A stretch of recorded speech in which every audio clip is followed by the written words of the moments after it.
Ever get that feeling, like you're just drowning in negativity? Like it's everywhere you turn. Online, at work, heck, even just like inside your own head sometimes. Yeah. It's exhausting, right? Mentally and emotionally. It's like junk food for the soul. Easy to consume in the moment, but then you're left feeling, well, kind of gross and unhappy.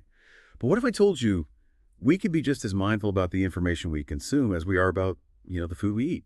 Because toxic communication is a real thing, and it can be just as damaging to our well-being as, a steady diet of anything deep fried. So in this deep dive, we're going to be exploring this idea of communicating with compassion. And we're going to be taking inspiration from the teachings of Thich Nhat Hanh. He was a Vietnamese Buddhist monk and peace activist who really championed this concept of right speech. Now, before you tune out thinking this is going to be some kind of like preachy self-help thing, it's not about that at all. It's more about like how we can use communication as a tool for nourishment and healing, both for ourselves and, for the people around us. Now, Thich Nhat Hanh had this really interesting analogy about a cow with a skin disease. Yeah. I know, sounds kind of random, right? But stick with me here. He said that without its skin, the cow is super vulnerable to all sorts of things, right? Insects, infections, all that nasty stuff. And he argued that mindfulness is like our skin when it comes to communication. Without it, we just absorb all that negativity, judgment, and anger that's just like flying around out there. And it starts to fester, you know what I mean? It affects our mood, our relationships, even our physical health. It's like we're letting those emotional toxins just seep right in. This really hit home for me the other day. I was doom scrolling on social media, as one does. And I just got sucked into this vortex of like angry comments and political rants.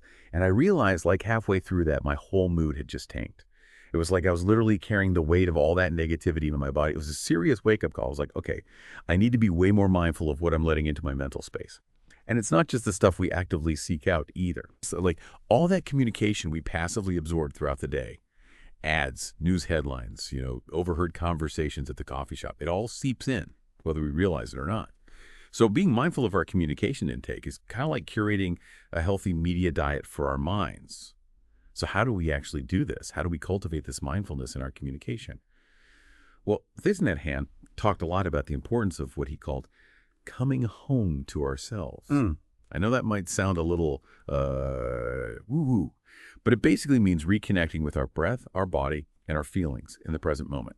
It's like hitting the pause button, just taking a moment to reset and be present. He suggested practicing things like mindful breathing and mindful walking. Sounds simple, right? But just paying attention to your breath as you inhale and exhale, or feeling your feet connect with the ground as you walk, it can really ground you in the present moment. It's like a mini meditation on the go. And honestly, I've tried this, and it's actually kind of amazing how much of a difference it makes. Like even just taking a few deep breaths before, say, a difficult conversation can help me approach the situation with way more calmness and clarity. Because when we're grounded and present, we're less likely to react impulsively or say something we'll regret later, right? We're more likely to really listen with an open heart and respond with kindness and understanding. Even when it's tough, it makes sense when you think about it. Like Thich Nhat Hanh said, if we can't communicate well with ourselves, how can we communicate well with another person? It's all connected. So before we dive into the nitty-gritty of right speech and how we can actually put it into practice, let's take a moment to come home to ourselves, just like Thich Nhat Hanh suggested. Close your eyes for a few seconds. It's okay. I'll wait. And just notice your breath. Feel that rise and fall of your chest, the gentle flow of air in and out. Just be present in this moment. No judgment, no agenda, just being. Okay. Ready to explore how we can bring this sense of inner peace into our everyday communication. Okay, so we've talked about mindfulness, creating that inner space where we can respond to the world instead of just reacting to it. But how do we actually, put this compassionate communication into practice, like in real life with real people who, let's be honest, can sometimes be a real pain? Well, Thich Nhat Hanh offered these 6 mantras he called them magic formulas, which might sound a little cheesy, but they're actually pretty powerful little reminders. And they're super simple, which is always a plus in my book. The first one is, I am here for you. Okay, on the surface, pretty basic, right? But when you really think about it, how often are we actually fully present, like truly there for the people we're interacting with? And I don't just mean physically, but like mentally and emotionally too. This mantra is a reminder to offer our full presence, to really listen, to pay attention. It's like saying, you matter, I'm here with you in this moment. Hey, I remember this one time a friend of mine was going through like a really rough breakup. And I could have easily just offered some generic advice, patted her on the back and moved on. But I decided to try this mantra out. I just sat with her, listened to her pain, and said, I'm here for you. Mm. And it made such a difference. She felt heard, seen, and supported. Sometimes that's all we really need, you know. The second mantra is, I know you were there and I'm very happy. This one is all about acknowledging the other person's existence and like expressing appreciation for them. It's so easy to take the people we love for granted, right? You get caught up in routines and to-do lists and we forget to just like savor those connections, to Yeah. appreciate the simple joy of having these people in our lives. This mantra is a reminder to pause and just be grateful for their presence. Like imagine if they weren't there anymore. Kind of more did I know. But it can really shift your perspective. I even use this mantra with my dog sometimes. Obviously, he doesn't understand the words, but I think he gets the feeling, you know, he wags his tail and gives me those puppy dog eyes.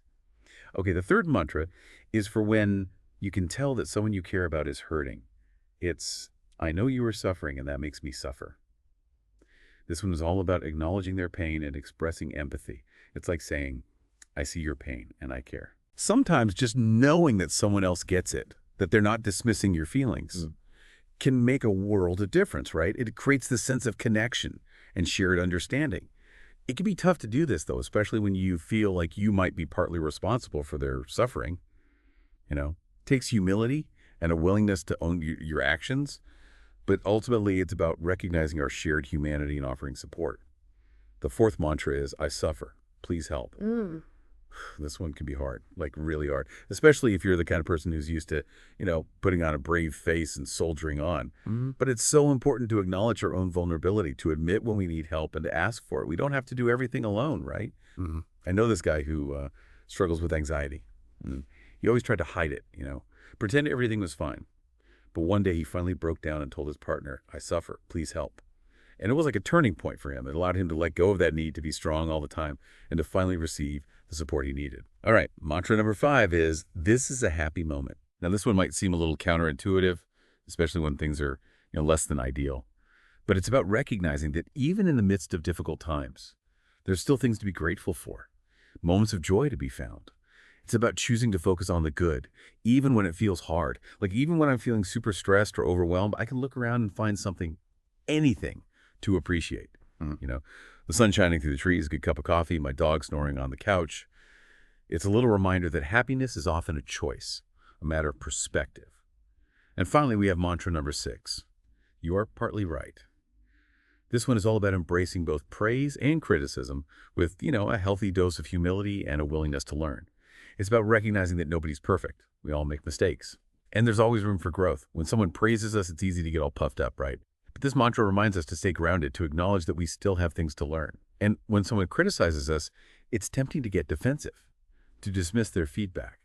But this mantra encourages us to listen with an open mind, to see if there's any truth in what they're saying, and to use it as an opportunity to grow.